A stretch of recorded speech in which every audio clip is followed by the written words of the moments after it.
Minasan konnichiwa.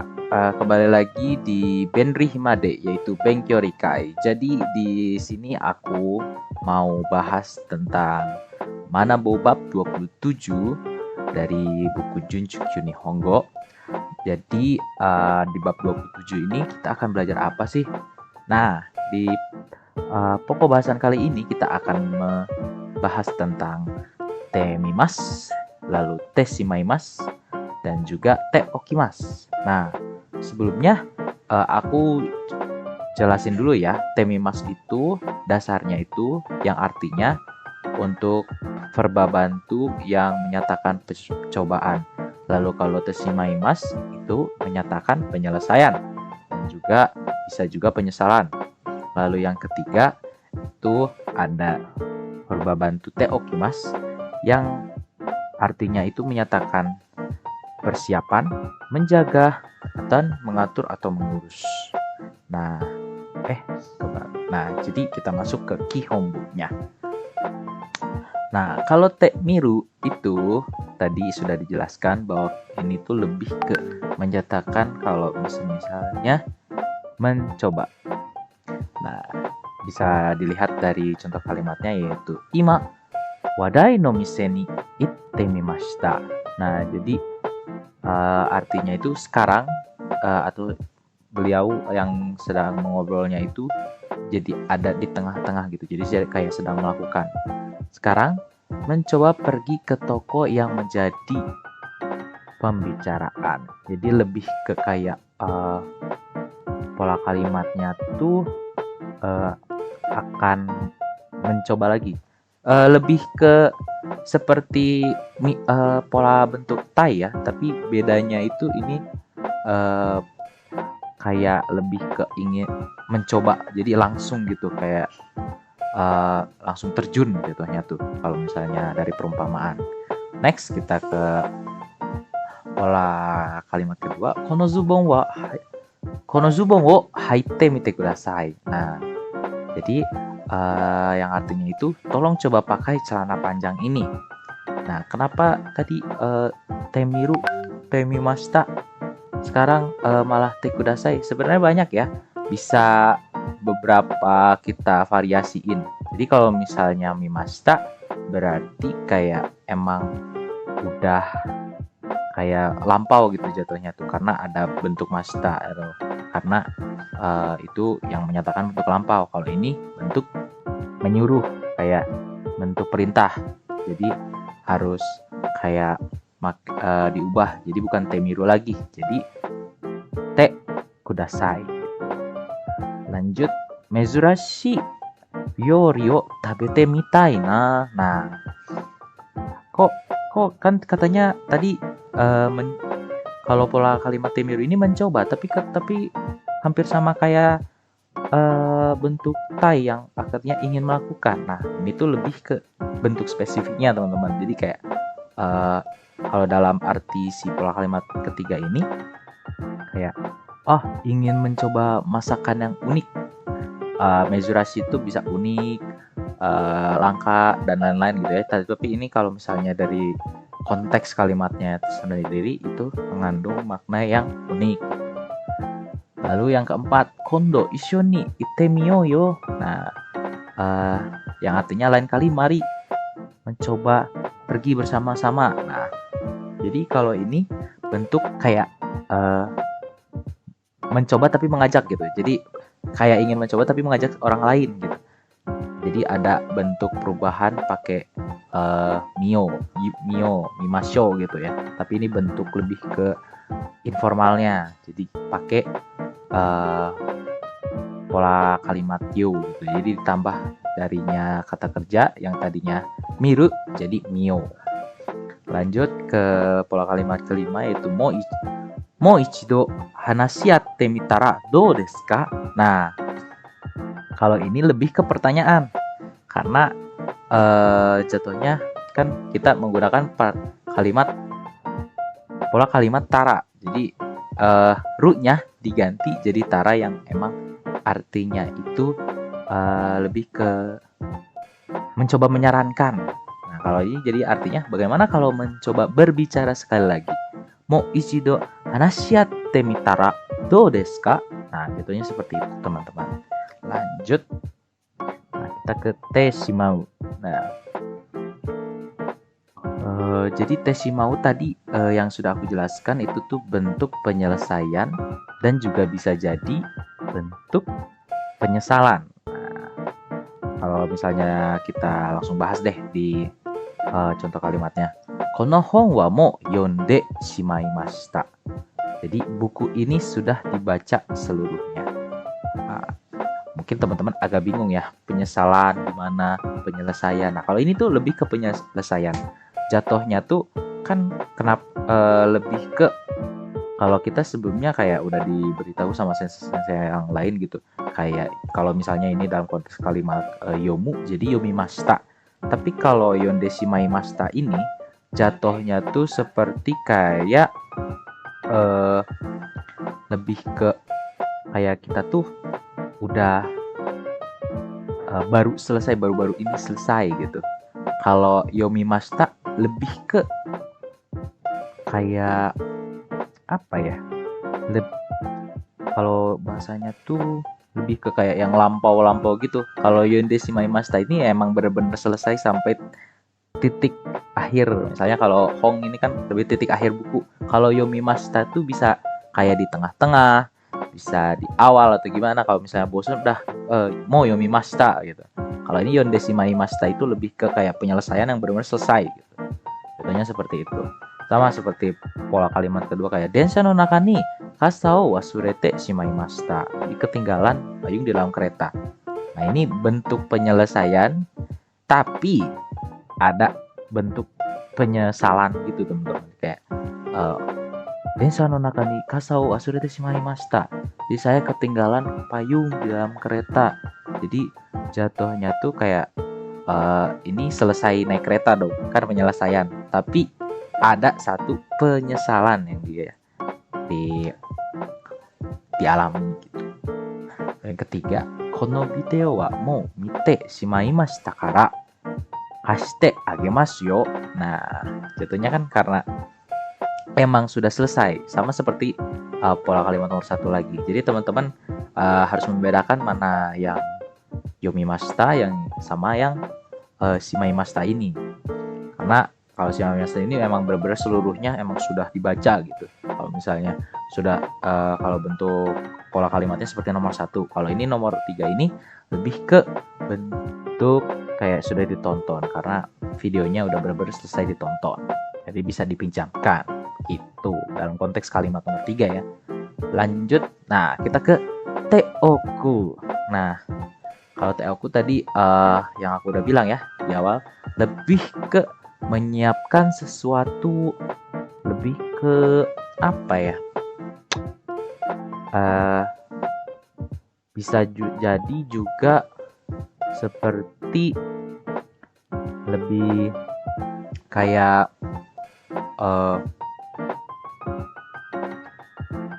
memprepare, kayak yang prepare berarti menyiapkan ya, jatuhnya seperti itulah jatuh artinya.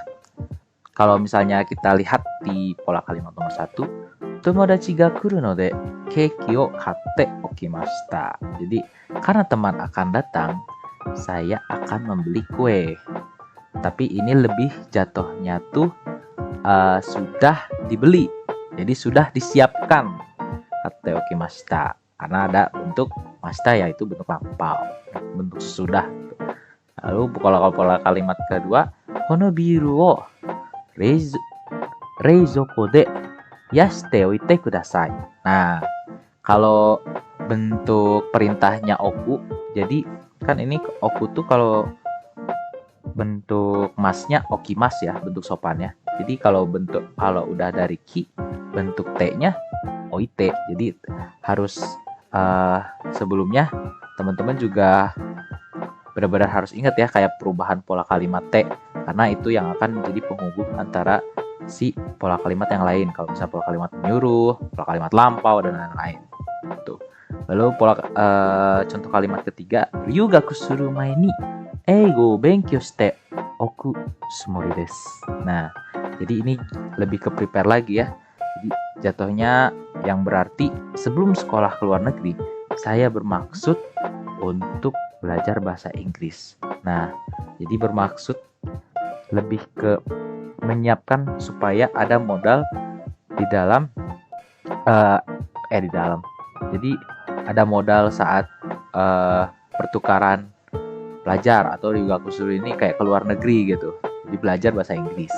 Nah, lalu contoh kalimat keempat yaitu denwa bango kite okanai to wasurete shimaimasu. Nah, jatuhnya yang artinya itu kalau tidak menyiapkan menulis nomor telepon, aku akan lupa. Nah, gitu. Jadi memang semuanya ini artinya itu lebih ke menyiapkan ya rata-rata. Hanya saja perhatikan dalam bentuk perubahannya lagi seperti tadi nih. Okimashita, oite kudasai, oku sumori desu. Jadi bisa ditambah-tambahin, bisa teman-teman olah lagi supaya menjadi kalimat yang baru. Jadi nggak harus teoku gitu. Jangan nggak kayak hanya satu ternyata hanya akan menyiapkan, tapi bisa tolong disiapkan, bermaksud menyiapkan, sesudah menyiapkan, saya sudah menyiapkan. Jatuhnya seperti itu teman-teman. Jadi ya harus emang menguasai dulu perubahan bentuk pola kalimat yang lain gitu. Lanjut. Nah, ini ada Renshu. Nah, teman-teman bisa jawab ya dan juga bisa berlatih agar teman-teman bisa mengetahui. Jadi ini lebih ke bahan ajaran teman-teman. Jadi udah disiapkan di sini. Jadi teman-teman bisa review lagi, bisa previous lagi ke sebelum-sebelumnya agar teman-teman lebih paham. Nah, ini juga aku udah sempat ininya juga ya, kayak kasih makna-makna dari Temiru, Teshimau, dan Teoku. Ya, jadi teman-teman bisa kerjakan dan tentukan mana yang tepat untuk mengisi kalimat yang kosong ini. Ja, ijo desu. Gambatte kudasai. Jadi di video Benri ya Benkyou Rika ini sudah sampai di sini dulu. Teman-teman bisa mengulang dan juga semoga video ini bermanfaat bagi teman-teman semua. Ja, mite kurete arigatou gozaimasu. Minasan konnichiwa, kembali lagi di Benkyou Rika Himade. Jadi di sini kita akan membahas Manabo Nihongo dari bab 28. Nah, di bab 28 kita akan bahas apa sih? Nah, pokok bahasan yang kita ini lebih ke kalimat pengandaian bersyarat dengan pemakai konjungsi ba dan nara.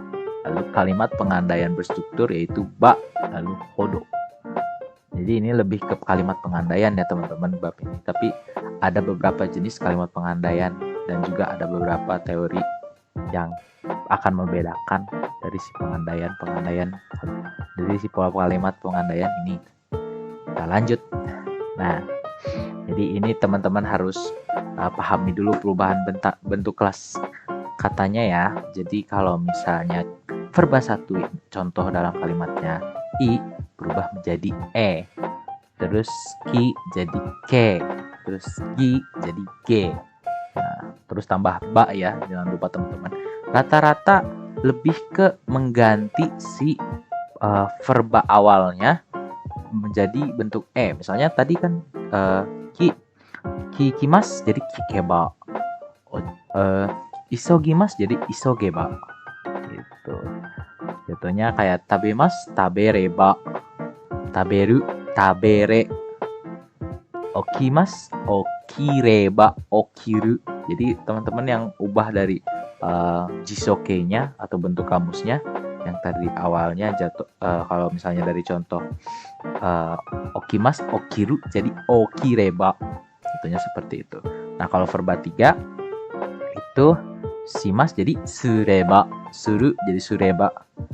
Kalau kimas, kuru, kureba. Nah, jatuhnya seperti itu teman-teman. Nah, kalau kata sifat atau adjektiva, kalau oki, i-nya dihilangin. Jadi oki kereba. Nah, jadi i-nya dihilangin jadi kereba. Sama kayak bentuk yang lainnya ya, kayak verba 1 ganti ke e, jadi semuanya ke e. Cuma kalau yang adjektiva ini oki kereba, jadi langsung tambah kerebanya, jangan lupa ya teman-teman. Lebih ke kalau misalnya ini okiku, teman-teman pernah dengar itu, nah ku-nya itu ganti ke ke, jadi oki kereba. Lanjut ke bentuk nara. Perubahannya jadi suka, bentuk diubah dulu ke bentuk biasa atau bentuk kamus. Sukawanai jadi sukawanai nara. Nah contohnya kalau misalnya ini lebih ke langsung dimasukin aja, jadi misalnya gak ada perubahan sama sekali, jadi misalnya takai nara langsung masukin. Tapi kalau misalnya adjektivana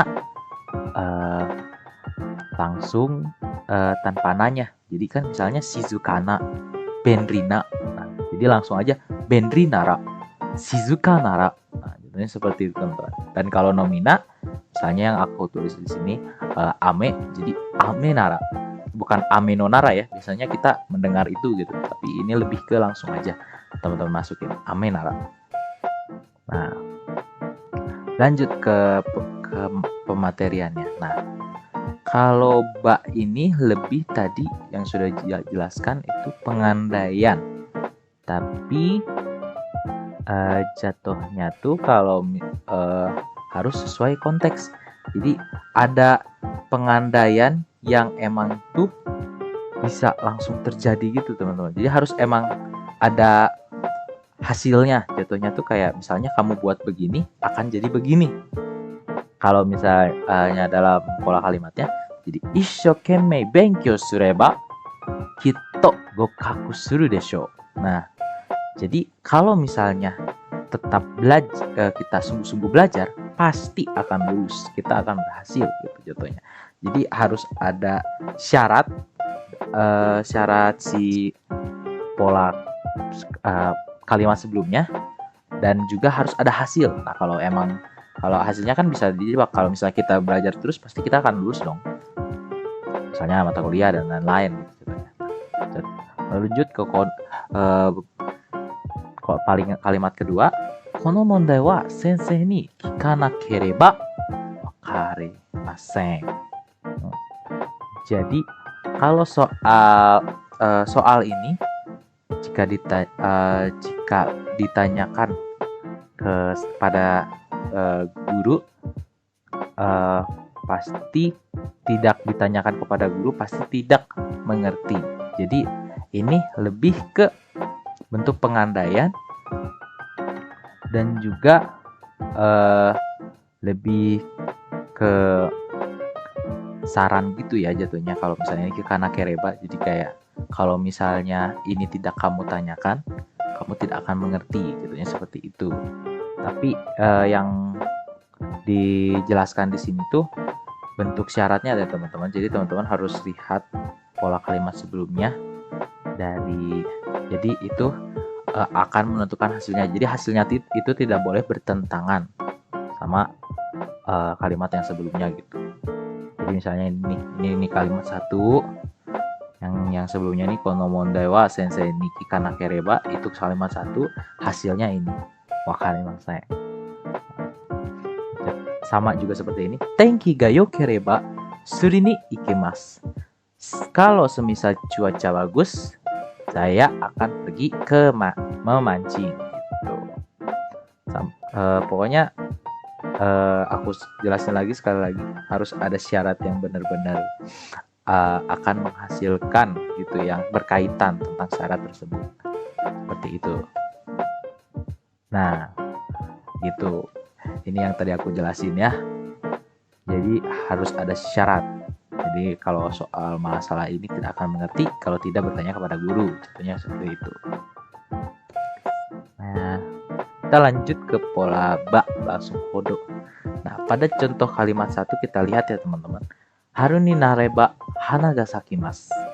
Jadi pada contoh kalimat 1 ini menunjukkan pengandaian bersyarat yang berhubungan dengan kejadian alam. Jadi di mana eh, si pengandaian bersyarat ini lebih kayak belum bakal kayak apa ya jatuhnya tuh si bunganya tuh pasti akan mekar gitu. Jadi pola kalimatnya tuh semakin lebih ditekankan harus ada syarat lagi seperti yang tadi. Nah, kalau misalnya di pola kalimat kedua, kurakereba kurai hodo hoshi ga yoku miemasu. Jadi kalau misalnya yang tadi kalimat satu kalimat bersyarat seperti yang sebelumnya, nah yang sekarang itu lebih ke ada tambahan arti. Jadi antaranya artinya itu semakin. Hodonya ini semakin gelap langit, kurakereba kurai hodo, bintang akan terlihat dengan jelas gitu. Jadi ini ada syaratnya tersendiri ya teman-teman. Kalau untuk pola kalimatnya tersendiri, ini kan kurai nih. Kurai itu kata sifat juga. Jadi i-nya dihilangin, jadi ditambahin kereba. Jadi kura kereba kurai hodo. Jadi bukan kuraku hodo. Bukan kurai kere hodo, bukan kayak gitu ya. Jadi langsung aja balik ke si kata sifat atau kata sebelumnya gitu yang ditujukan. Jadi gak usah diubah lagi kurai hodonya, si bentuk hodonya tuh yang kalimat sebelumnya tuh diubah lagi ke bentuk biasa lagi jatuhnya. Jadi gak usah di kurakereba lagi, jadi langsung kurai hodo. Salah. Nah, lanjut ke pola kalimat ketiga. Kono ocha wa nomeba nomu hodo hon no teshi joshina ga yokunarimasu. Nah, sama berarti ini juga. Nah, pola kalimat nomor 2 dan 3 gitu. Lanjut. Nah, kita masuk ke nara. Nah, kalau nara ini sama halnya dengan ba. Kalimat yang diikuti bentuk nara juga mengutarakan kalimat pengandaian bersyarat. Sama juga. Contoh, anata wa iku nara watashi mo ikimasu. Jadi, kalau kamu ikut, jatuhnya gitu. Artinya tuh kalau dalam bahasa Indonesia kalau. Jadi sekiranya atau kiranya gitu. Kalau di sini, kalau kamu ikut, saya juga ikut. Jadi syaratnya itu kalau misalnya dia si lawan bicaranya ikut, dia ikut. Berdasarkan contoh kalimat nomor 1. Nah, kalau nomor 2, himanara eigao mini ikemasen ka? Jadi bentuk ini tuh jatuhnya ada kata sifatna ya. Jadi kalau kata sifatna tadi yang sudah dijelaskan, gak usah pakai himana, tapi langsung aja nanya dihilangin jadi himanara. Nah, tapi kalau ini lebih ke ajakan ya teman-teman. Jadi bisa ada variasi tersendiri. Nah, kalau bentuk nai, kalau bentuk maseng gitu. Jadi bentuk penolak kayak bentuk negatif itu jatuhnya kita langsung masukkan saja. Kalau misalnya sukaimaseng, suka. Jadi sukawanai. Sukawanai nara katazukemasu. Jatuhnya seperti itu. Ame nara tomemashou. Nah, ini lebih ke kata benda ya, ame hujan. Jadi langsung aja tidak pakai no. Yang sebelumnya kita bisa ameno gitu kayak ini untuk menjelaskan pola kalimatnya. Kalau ini lebih ke langsung aja. Jadi teman-teman gak usah pakai no dan lain-lain. Jadi ame nara tomemashou. Jika hujan, kalau hujan kita berhenti gitu. Nah, ini penjelasannya ya. Aku jelasin sekali lagi. Konjungsi nara mempunyai makna sama dengan ba, yaitu pengandaian bersyarat. Konjungsi nara bisa bergabung dengan kelas kata verba, adjektiva i, na, dan nomina. Sedangkan ba hanya dapat bergabung dengan kelas kata verba dan adjektiva i. Jadi kalau teman-teman perhatiin, aku nggak masukin yang di pola kalimat ba itu, aku nggak masukin adjektiva na karena emang tidak bisa digabungkan pada kelas katanya. Nah, perlu diperhatikan juga untuk konjungsi ba, klausa di belakang tidak bisa di dalam bentuk perintah ajakan, keharusan, dan mencoba. Contohnya, nih, kasao hikeba kono kusuri o nominasai. Nah, ini tuh bentuk-bentuk perubahannya. Jadi bisa uh, di ini lagi ya teman-teman, bisa diubah bentuknya, bisa jadi bentuk perintah, bentuk apa kayak mencoba dan lain-lain gitu. Tapi tadi ini salah ya, aku sebutnya bukan kase tapi kaze. Ja, kalau begitu sampai sini aja dulu dalam pembelajaran Benri hari ini. Semoga bermanfaat dan teman-teman jika tidak mengerti bisa mengulang lagi. Aku juga sudah kasih juga ya beberapa materinya. Dan juga jika teman-teman kesusahan untuk mengikuti materi ini, masih ada materi-materi yang sudah sempat aku sharing juga. Teman-teman bisa scrolling ke yang dulu-dulu gitu. Teman-teman bisa belajar juga dari situ. Ja, uh, kite kurete, kite kurete, arigatou gozaimasu. Jadi sampai jumpa minggu depan dan sampai juga di Benri selanjutnya. Mata aimashou.